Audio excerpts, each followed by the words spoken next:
It's Tuesday, man, and you know what we're going to talk about? We're going to talk about WWE Raw, and man, you've got some good setup for some segues for Blue Chew ads. They really Raw was very beneficial for that. But it's Rumor and Innuendo. I'm Dominic D'Angelo, and I am with Robert Karpos, former WWE writer, WWE Creative _ish on X. Robert, happy Tuesday to you, man. Happy Tuesday. I don't know what's going on with my hair. That's all right. This is where I'm at. I just jumped off one meeting and then came here and I was like, oh, here we are. So welcome everybody who is joining us live in the chat. Jake has a comment here. You know what? I'm still not logged into the system to be able to put it up there. Jake wrote, good morning, all. Well, not for Dominic. Yeah, rough night well, it depends. Look, there's a lot of people out there, I'm thinking, namely Shane McMahon, who would love the opportunity to beat their father up on national television. Yeah, interesting night of Raw, interesting stories that they were telling. And what else we got on tap, Mr. D'Angelo? Yes, sir. We're going to talk about Raw in depth here, but we also have some big announcer news when it comes to WWE coming up. Joe Tessitore has signed with WWE, so we'll cover a little bit of that. And if we have time, we'll talk about Ethan Page, your new NXT champion. And tonight there'll be NXT, so there'll be a follow up to that. So, but Robert, yeah, let's get to it. Lots to take away from Raw. I caught the majority of it. I'll be forthright and say I did not see the main event and didn't see all this stuff that unfolded with all of it. But what I did see, I really liked. I think WWE is really cooking on all cylinders when it comes to keeping fans interested. And it's at least caught my interest in a great deal of it. And there was a lot of cool stuff that they did, I think. And part of that was kicking off Raw with some big confrontation between CM Punk and Seth Rollins. Punk came out, stated his case about why he did what he did with Drew McIntyre and wanted a piece of Drew McIntyre, and Adam Pearce wanted Adam Pearce to lift the suspension that he put upon Drew. And here we get Seth Rollins instead. And Seth was not happy. Punk was not happy with Seth, did apologize, wasn't really forthright. And then we got more confrontation with them, with Seth warning Punk down the road. What'd you think of that opening segment, Robert? So Punk, to start, I thought was doing great. The resetting the table, telling everyone the story once again. He's good he sort of does what someone who's a preacher or you're giving public speaking, you strike on a narrative phrase that you keep coming back to. And in that case, it was consequences to stupid actions.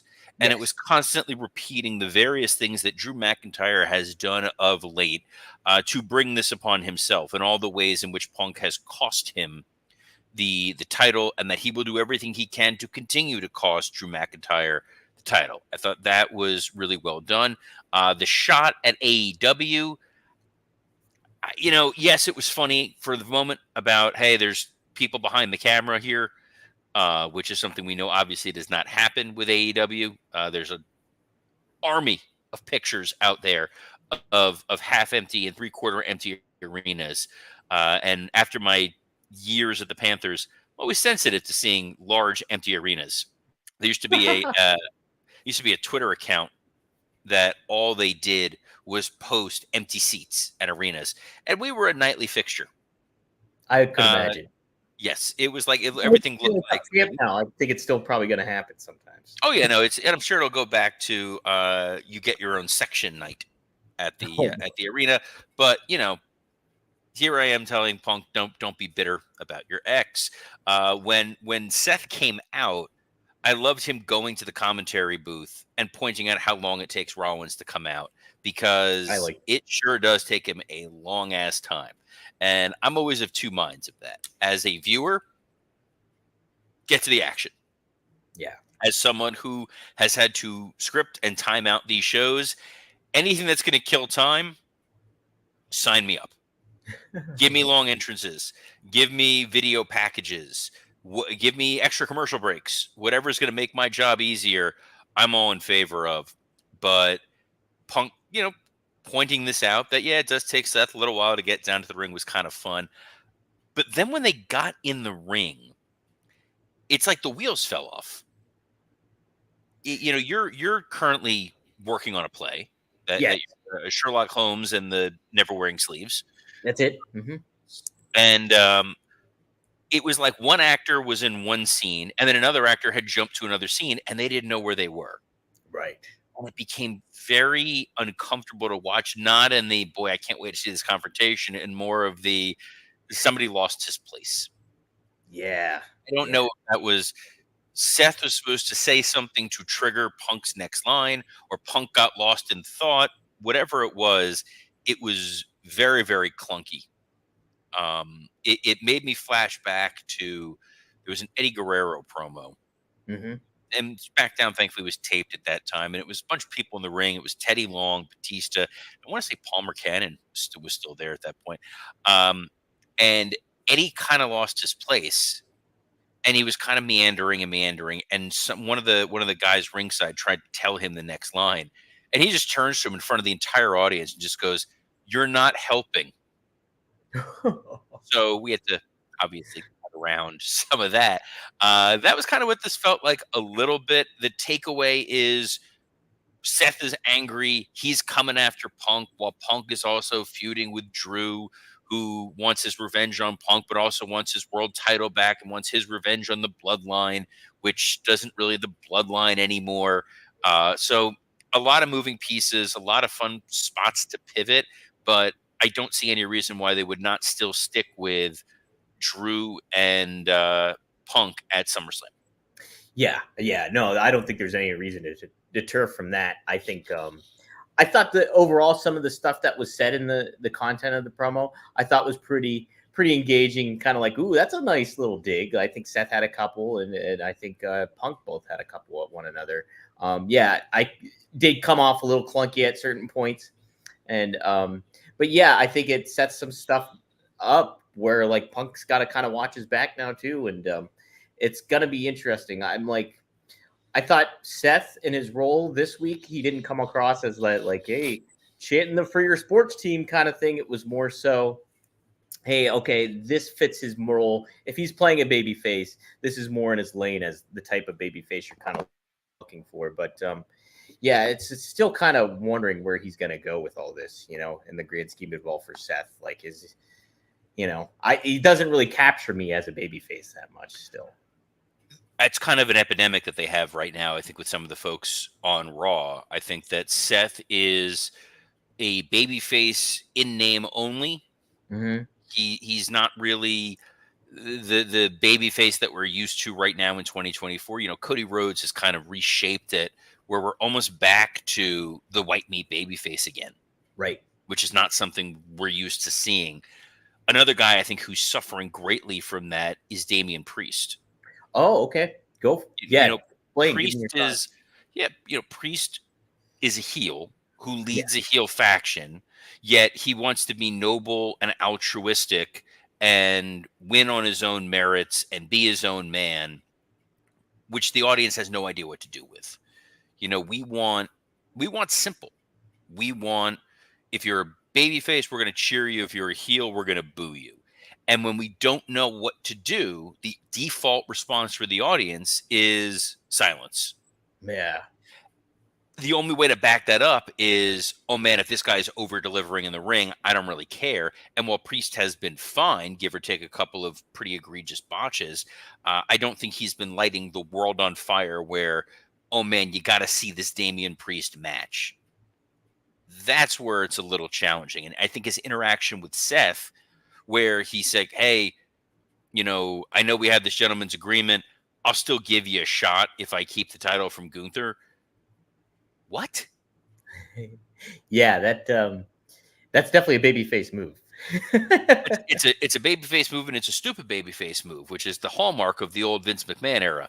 So I don't know what we're doing with it. I think that Judgment Day will reset starting next week, which we'll get to a little later on in this show. But as far as Priest goes, Gunther winning the title can't come soon enough. Yeah. So I agree with you in regards to Gunther's gonna win and stuff like that. I'm more interested in Damian Priest. I think I like what they're doing with it because I think you do run into that issue that you just mentioned about like, hey, crowd doesn't know necessarily what to do when you have a heel faction that's their leader is basically acting like a baby face. So where do we go with this in regards to a reaction?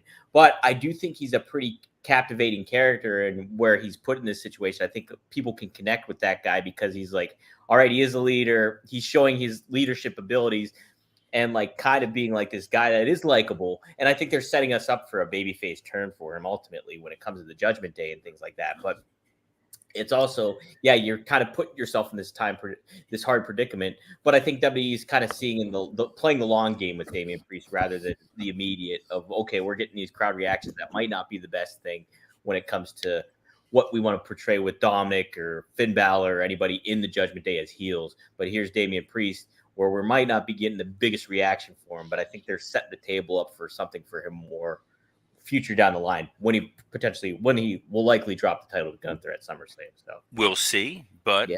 I don't want to be ageist, but Priest and I are the same age.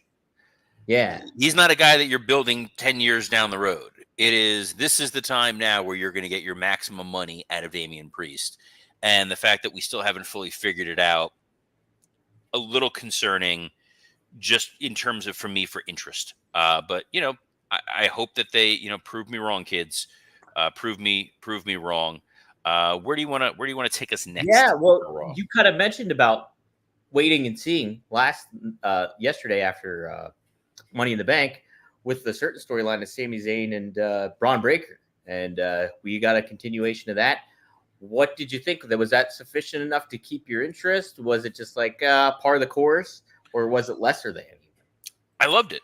I think they did what they needed to do. It's kind of what we predicted yesterday as you're drinking your Prime Energy. Prime, not a sponsor of this show. They're sponsoring WWE. How dare you? But hydration station here. You boggle my mind. The Sammy promo, this idea of I'm not an underdog, I'm a champion, I've established who I am. A good way to you're calling a spade a little bit. You're saying, look, I get that people thought Braun was going to win and they're angry about it. But just a reminder, like, I was your number one babyface last year. I was your number one contender for the world title. Y'all wanted to see me beat Roman. At one point, you wanted to see me replace Cody. I'm not just a random dude. Give me a little bit of credit, a little bit of respect for it. And then Braun Breaker coming out there and did what we had predicted. Hey, I'm going to give you a little bit of respect, and then immediately just straight up murder you. Yeah. And then they put him in there with Ilya Dragunov. He throws a chair at him and then murders Dragunov and Sammy. So we will get that match at SummerSlam, whether that is a triple threat or a one-on-one match. I hope they keep it with one-on-one. But you're now telling the story of, yes, Sami Zayn did beat Braun Breaker, but can he really do it again? Yeah. That's an interesting story. I guess, I don't know. It's like he should have beat him first, I still think, but I don't know. They could he could have, but then it's like, but then where do you go?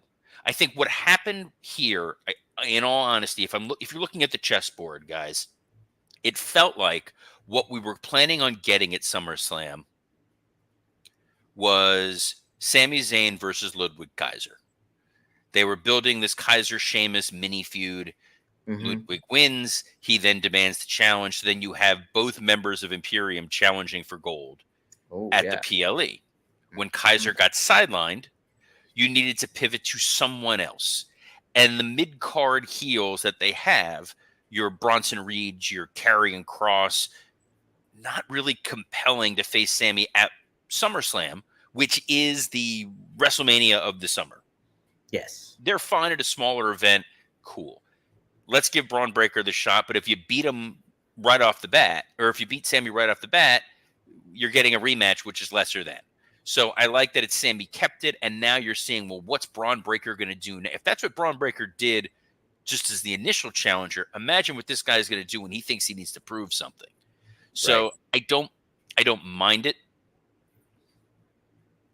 But, it's going to be a good match, and it's giving something for these guys to do in the coming weeks, and it doesn't involve Braun Strowman. So it's very true. We did have a match that did involve Braun Strowman. Is there anything you want to take away from that, Robert? I want to take that match away. Okay, Uh, let's take it away. the problem they have with Strowman, he's big, he's impressive. You want to use him, but he's still not good in the ring. Yeah. After all these years, you don't really. It's kind of the Omos problem. You Right. don't want to let the guy loose because you look at him, you go, how do you not make money off of this guy? But then if you put him in an actual serious situation, at one point they were teasing Strowman and Priest. Thank God we didn't get that. That seems to be where they were going for Money in the Bank. And then thankfully Raw was like, I'll do it. So we were good. But now it's like it's been Braun Strowman versus JD McDonough for the last like 3 months. Yeah, that's what it is. Which is fine, but I don't know what you're really getting from him. Right. What are we getting from the Wyatt Six? Do you like that? Do you like what we're seeing? You know what I am? Me too. So I'm very hesitant because eventually they're going to get in the ring and the bell's going to ring. They're going to have a match. But the video package of this continuation of this concept of grief, this idea of wanting to be remembered, that Bo Dallas wants Bray Wyatt's member to be remembered, that he wants to be remembered, and that the people in the Wyatt Six are men and women who have been marginalized and sort of forgotten about. Eric Rowan, Nikki Cross, Dexter Lumis, Joe Gacy. And this was the first time they kind of peeled back the mask and showed who was behind. We all knew, but now we see who's behind them. And you felt a sense of menace that when he was in Adam Pearce's office, yeah, that was a straight up horror movie moment. And that wasn't Uncle Howdy. That wasn't spooky lighting. It was just that dude sitting in there. And you're like, oh, this is not a good situation. This is Robert De Niro in Cape Fear. This is, don't go in there, Pierce.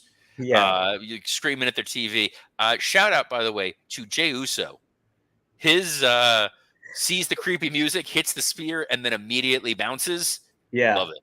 Absolutely love it. It was quality stuff. Him like eating real quick and then getting out. It was good stuff. I'm really fascinated by it. I like everything they're setting up with it. And yeah, to your point, seeing Bo Dallas, like no creepy filter, no lighting, nothing like that. It's just him sitting in there. Added some stakes to the whole matter and made it feel humanized him, but also like added the creepiness. It did. I do like the this comment here from the Wrestling Old Head.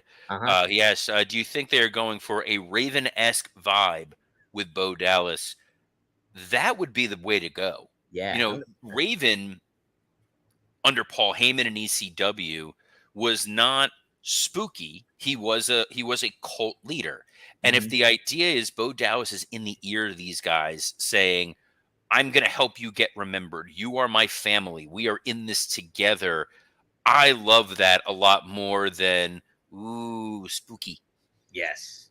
All Jake follows that up. It says basically what you just said. I love that this is all more a psychological thriller versus a slasher film. I'm 100% with you on that, Jake. But Robert, let's talk about Liv and Dom. You got to almost kind of explain to me what happened because I didn't, like I said, I did not see the entire main event. So I saw, oh my God, Rhea Ripley come out, but I don't know anything else that really happened. So fill me in. So they set up this mixed tag match. Tries to beg off. He asks Adam Pearce to cancel it. Liv's like, no, this is a chance for you to show who the real daddy is. And then they did a segment in the back where Liv was stretching out Dom's leg, very reminiscent of the moment, which was an all-timer, because that in and of itself was a ripoff from an episode of Saved by the Bell, which makes it the Hold Me Closer Slater, which makes it even better. The one thing that struck me about that segment, guys, Liv has Dom on the couch. She is straddling him. She's pulling on his leg. She leaves when Judgment.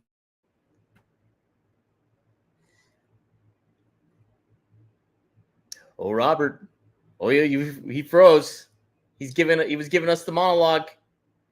Uh-oh. Is he frozen, guys? You let me know. I did see. You good? There we go. Yep, I was there, and then all of a sudden I wasn't. Oh, okay. Let me try this theoretically again. Yes. Dominic Mysterio has this beautiful woman on his lap stretching his leg. All of a sudden, she leaves. Dom stands up without issue, which makes me think, you know what Dom could use? What? I think this man could use some Blue Chew. Guys, our next sponsor needs no introduction. You've seen the ads. You've heard us talk about it a million times. And I bet there's a big part of you, pun intended, that's wanted to try it. What am I talking about? Blue Chew. That's right. This isn't your grandpa's Blue Chew pill. Blue Pill. This is the one, the OG chewable tablet for better sex. Blue Chew is a unique online service that delivers the same active ingredients as Viagra, Cialis, and Levitra, but at a fraction of the cost and in chewable form. The process is simple. Sign up at BlueChew.com, consult with one of their licensed medical providers, and once you're approved, you'll receive your prescription within days. The best part, it's all done online. No visits to the doctor's office, no awkward conversations, and no waiting in line at the pharmacy. We just celebrated 4th of July, guys, and these are made in the USA and prepared and shipped direct to your door. You can take them anytime, day or night, so you can plan ahead or be ready whenever an opportunity arises.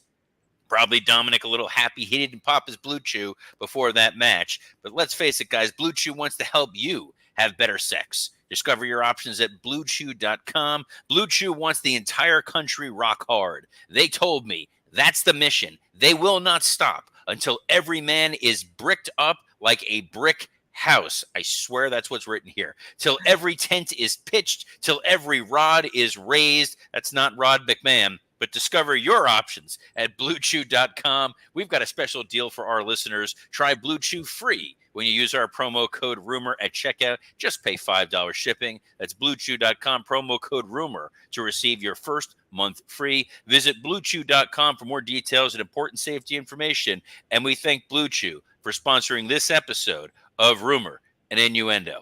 I will point out here that Dude Felice points out that, yes, Carlito did point out that Dom Dom had a decent boner. Thanks for making us aware of that. Super appreciative. Considering I worked with Dom during the paternity stuff, and he was like a little kid. It's very I don't like this. What I did like was the main event. Okay. So Rey Mysterio and Dom have tremendous chemistry. Very awkward coming off of a Blue Chew ad. Talk about father and son chemistry, but they're fluid. Again, poor choice of words. There's just a synergy to what they're able to pull off in the ring that's really fun to watch.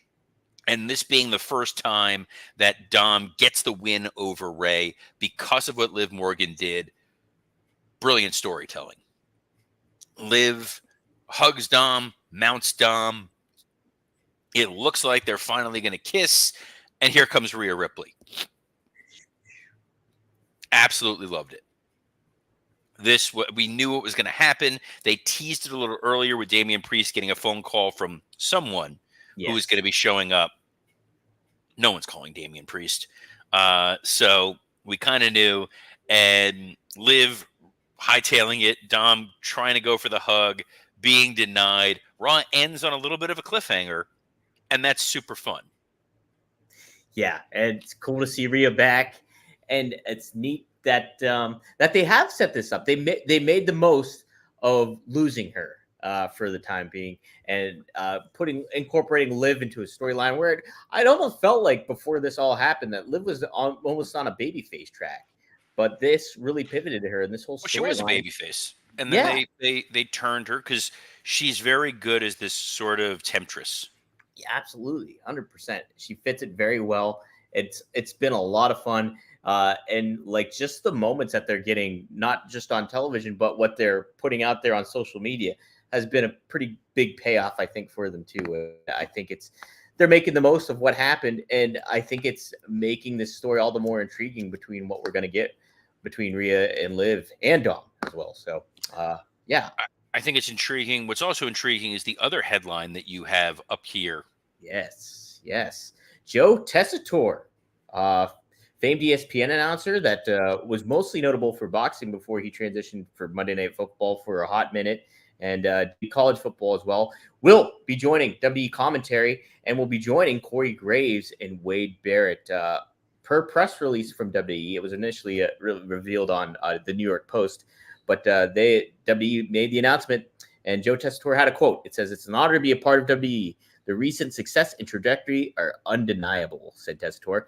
"Being there at WrestleMania 40, one could feel it. From Cody, Seth, Roman, and The Rock to creative and production, these are some very best storytellers in TV. Corey and Wade are an absolute stars, and it is my privilege to join their team. Pat and Cole are just magical together, and Cole is the greatest to ever sit in that chair. As a lifelong viewer, I'm humbled to join this team and serve our fans." It should be noted, too, that Tessitore was actually a client of Nick Khan way back in the day. And so they already had a relationship.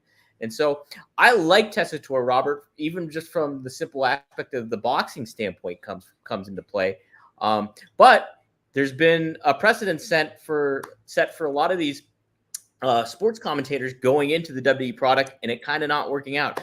What do you see with Tessitore here being implemented in the product, especially with Corey Graves and Wade Barrett? I absolutely think this can work. I think one of the advantage for Tessitore is that he is a fan. Yeah. When they brought in other folks that were not really fans of the product, it made it a little awkward. Also, Tessitore was one of the co-hosts of that Holy Moly show with Rob Riggle.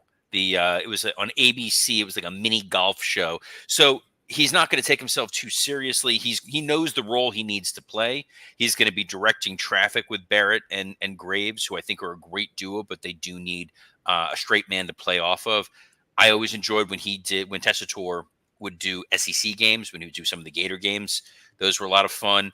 His stuff on Monday Night Football was just fine. Mm-hmm. He's someone who's going to be able to treat it seriously. Like you said, boxing background. I have a boxing background, having worked in boxing before I worked at WWE. So I can completely see where being able to tell those stories in the ring is invaluable. I think he's going to be absolutely incredible. Nick Khan client, so it's perfect synergy. And he's also someone, if it works, that you can move some folks around when Pat is potentially, on his hiatus, going to do game day or something. That's a great point. You can go back to Graves and Cole on Raw, and Barrett and Tessitore on SmackDown. Right. And I got to commend Corey Graves for what he's been able to do at steering that ship for SmackDown for how long. And I know he'll still be a valuable part of it and all that stuff. But it's just like very impressive to see the trajectory he came in from being a wrestler to doing what he's able to do now with. So how much of that is you liking Graves and how much of that is Pittsburgh homerism?